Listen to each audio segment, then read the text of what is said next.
Hey there, everyone. We are here with Joey Gase at Joey Gase Motorsports, driver, team owner, kind of a jack of all trades. We'll get into all that in a minute. But let's first start with what I ask all the drivers I've talked to this season. What got you into racing? Really my dad and my whole family got me into racing. My dad raced before I did, but just at the local short track level, always at Hawkeye Downs Speedway, which is in Cedar Rapids, Iowa. And I grew up going to the racetrack every Friday night and grew up in the garage with him and my uncle and their buddies, always working on my dad's car. And I just grew up always loving racing ever since I can remember. And, would watch it every Sunday at my grandparents' house, and was just always all about it. What did you drive early on? Oh, well, I got my first go-kart when I was 4. It was just a yard cart. Used to drive that all the time in the grass and in the driveway. But then Make your own racetrack? Oh, yeah, absolutely. And then when I turned 8, got my first racing go-kart and raced that till I was 13. And then when I was 13, I also started practice.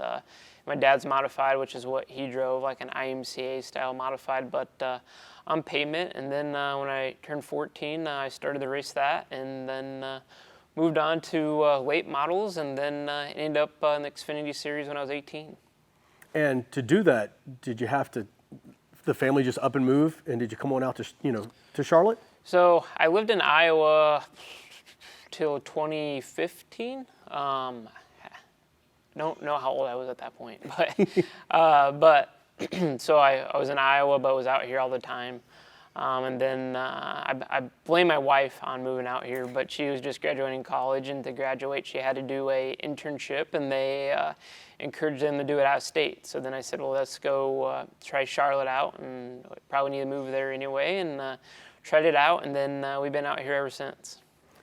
To make a move like that, and to kind of move up the ranks in terms of racing, was there a moment in your young life where you it hit you that, hey, I can do this, and I can do it at the level of whether it's trucks, Xfinity, Cup? Was there that kind of a defining moment for you, or was it just kind of a progression? For whatever reason, I always knew this is what I wanted to do and what I was going to do. I don't know why. That kind of probably sounds weird or cocky, but it's really, really not. It's just, it's something I always did and had a dream and felt like I was always good at and could do it. And, we're one of the few here in the sport left today that, where my family didn't come from any money at all. My dad worked at a power plant all his life, and my mom was a hairstylist. So, we got here by working our butts off of, racing and talent. And then my dad and I, luckily, being pretty good at finding sponsors and working our butt off at doing that. So, every sponsor we have, and you can see the National Crime Prevention Council car here right behind us, and these are real sponsors, and we work our butt off on getting them and keeping them happy and hoping that our fans support them, and luckily they do. When we talk about that car, kind of one of the best moments so far in the Xfinity season from Richmond, kind of the moment of, to me, it'll go down as one of the greatest moments in NASCAR for me. Can you walk me through that with the rear bumper? Yeah, it definitely wasn't my best moment, but it got us and our sponsor a lot of publicity. Obviously, not the way we wanted to get it, but we got wrecked pretty much intentionally for no reason, and I was obviously upset about it. Destroyed the car. If the front half looks really good, the back half is literally missing. But got out of the car, and honestly, I'm like, all right, with the sponsors I have from McGruff, and then also Donate Life, and a lot of our partners are actually non-profit organizations. I'm like, I can't do anything, and then I got out of the car, and then the bumper was just pretty much laying there, and then I don't know. Next thing I knew, I was throwing it at Dawson. So it definitely wasn't my plan that day, but it got us, I guess, a lot of publicity, and that was about the only positive out of it. And we did get a partner from Michigan out of it called Bumpers That Deliver. So you can't really get a better partner than that off of that accident. So you mentioned family. What have they meant to you in your racing career, and especially at this point in your career? Yeah, without my family, and their support, I definitely wouldn't be here. It was always growing up racing. It was always my dad and my uncle and my grandpa, always being right there behind me, working on our cars.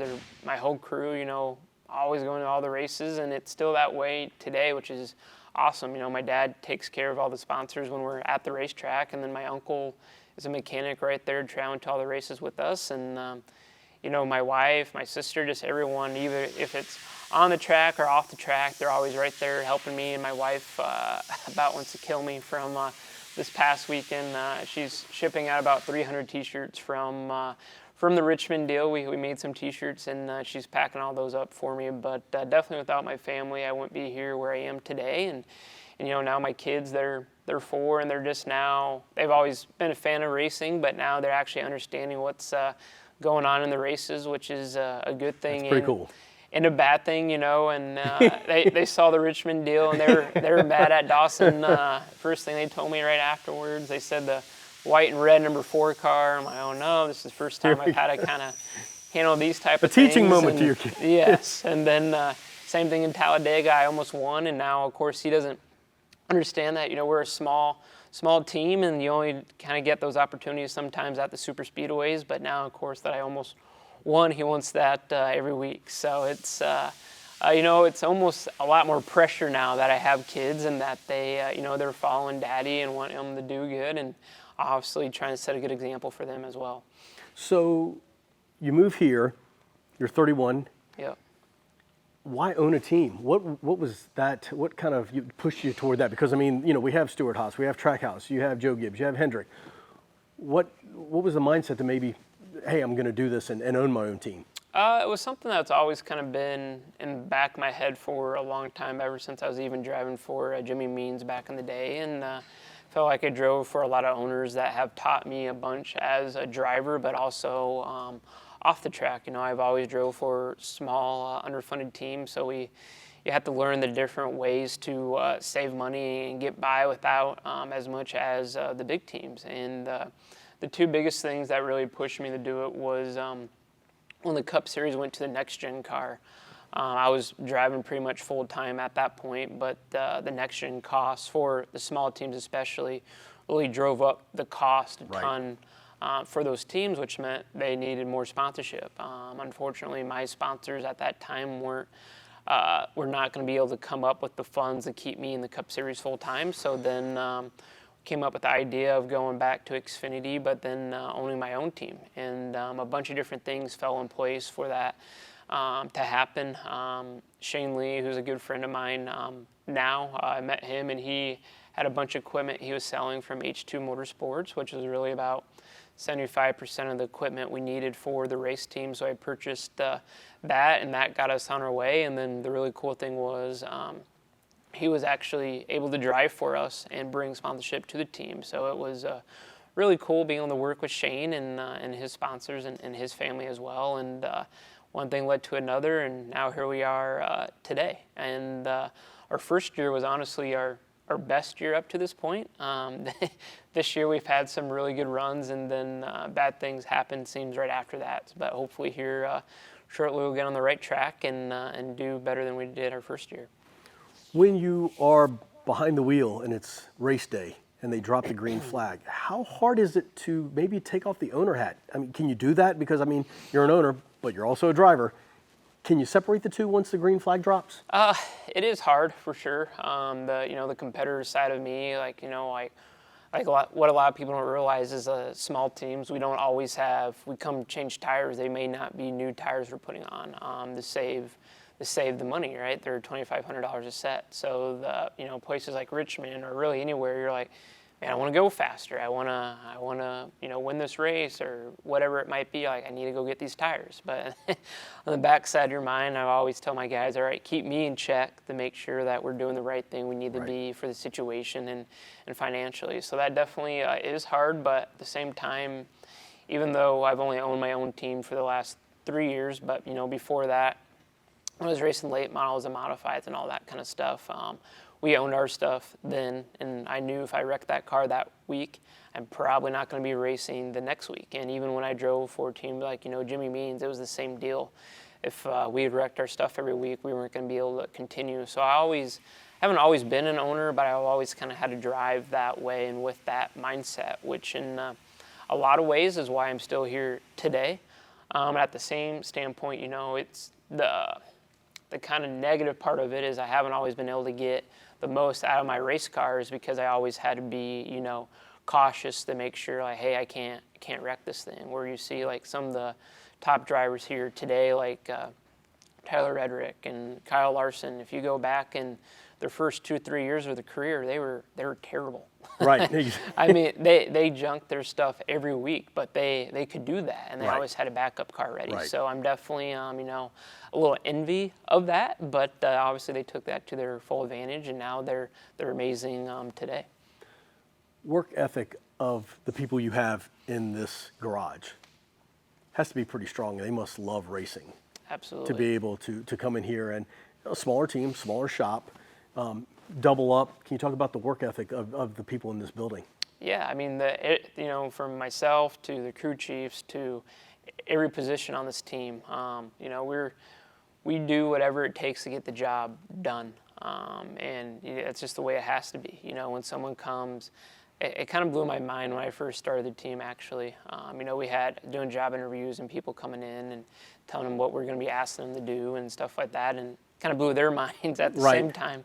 But I never forget, and never taken away anything from these guys that do these jobs at the bigger teams. But on his resume was that his job was to put fuel cells in and out of the cars, and they were a 2-car team, and that was his only job. And you know, go through and maintenance them. And I'm like, so what else did you do the entire week? He's like, that was it. Wow. I'm like, okay, well, that is one very small part. It's an important part, Right. but of what we're doing here, you know, from our crew chiefs, you know, they'll be over there fabricating, building the cars, and car chiefs, you know, we kind of got a cool duo going on where Wayne Carroll is our crew chief, and then his son is the car chief. So, you know, that's the cool thing there is that I don't really have to manage them that much because, you know, they can yell at each other all they want, and but they're father and son, and they're not can going just to leave drive. each other. So I let them handle each other, which is pretty cool. But you know, we have 6 full-time guys, not including myself, and we just, you know, have to dig each and every week. And obviously, 6. You said 6? yeah. Wow. And obviously, with this month has been going, we're starting to run out of race cars, so we're really having to dig hard here and put together some other cars, and so we can keep going. So we get to Phoenix in November, and even though you've had some rough stretches this year, what would success look like for your team? If you know, we can make every race from here on out and get back top 3 in points, and you know, finish top 25 in Phoenix, and I think that would be a success for us. You know, it's this series now is it's brutal. It's tough. It's the competition. I really think it's basically the new Cup Series, just with the older generation of cars. You know, when you saw the next gen cars come out, there's less Cup cars now, and all those extra drivers came back to the Xfinity Series, and you know, it went from the top 10 or 12 back in the day having A motors to the top 25 having them every week, and some weekend 35 of the 38 cars having them. And you know, when I was driving for Jimmy Means back in the day, we could finish top 20 on scuffed tires. Now those days are gone. The whole field has to get sticker tires. So you know, I think if we can do that and continue to build for years to come, we have some things in the work that you know, could really jump up the program next year. I think that would be a great success. Cool. Joey, thanks for your time. Thank you very much. Best of luck the rest of the season. Appreciate it. Okay.